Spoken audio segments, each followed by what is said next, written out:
Hey everyone, this is Reddit Rewinds. Tonight, I'm sharing a story from one of my subscribers. At first, it seemed like just another quiet suburban street, safe.com, where nothing bad could ever happen. But behind the walls of one house, something far darker was taking place. It started with neighbors who vanished overnight. Then, strange new tenants who moved in, and ended with one of the biggest police raids the area had ever seen. But the most terrifying part wasn't the crime itself. It was what she heard that night. Sounds that weren't quite human, okay? And not quite animal. Stay with me, because what happened in that house will make you wonder what secrets might be hiding behind your neighbor's doors. Well then, let's begin. Full. The next, it was completely empty. And only a few days later, new people moved in. A woman in her early 20s and her boyfriend. The boyfriend looked intimidating, covered in tattoos, silent, speaking only in a heavy Spanish accent, barely understanding English. We learned he owned a body shop in a rough part of Houston. The girl was friendly, always smiled and said hello. But soon we noticed things that didn't feel right. First, the cars. Every few weeks, they had a new one. Fancier, more expensive each time. Strange people would come by in nice vehicles. Most of the time, they drove straight into the garage and shut the door before stepping out.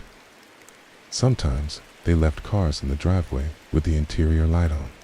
At first, we thought they just forgot. But when my friend told the woman, she turned it off, only for the light to mysteriously switch back on an hour later. Then came the dogs. Big, mean-looking animals with deep, aggressive barks. At night, it sounded like they were either fighting or tearing something apart. I asked the woman once, and she smiled, saying, guard dogs for the body shop. But their growls and howls didn't sound like guard dogs at all. It sounded like carnage. The scariest night happened at dusk. A car pulled into the garage, but this time the windows weren't tinted. Through the glass, I could see men in the back seat. One of them had something covering his face, like a handkerchief or gag. The garage door shut quickly, and I thought I heard crying. I told myself it was just laughter. I didn't want to believe anything else. A couple of hours later, the sounds began.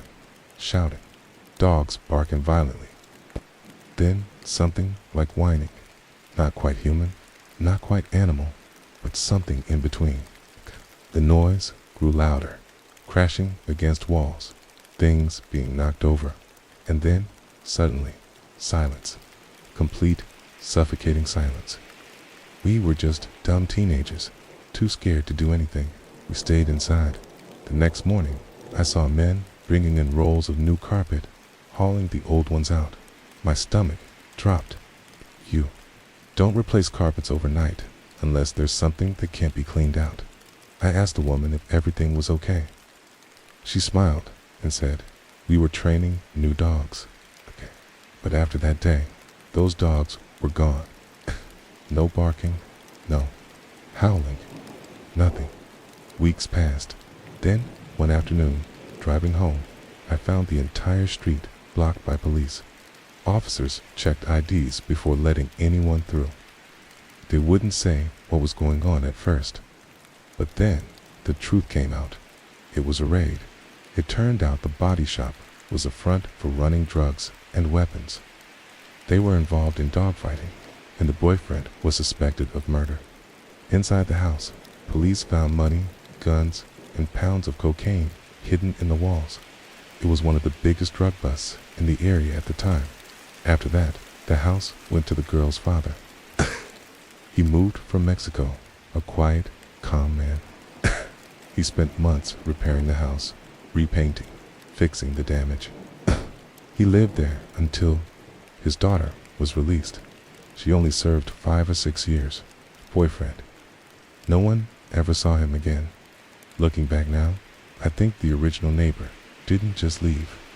They were probably forced out or pressured to sign the house over. In that night, when we heard dogs, screaming, crashing sounds. I'm convinced we were hearing someone being tortured or killed.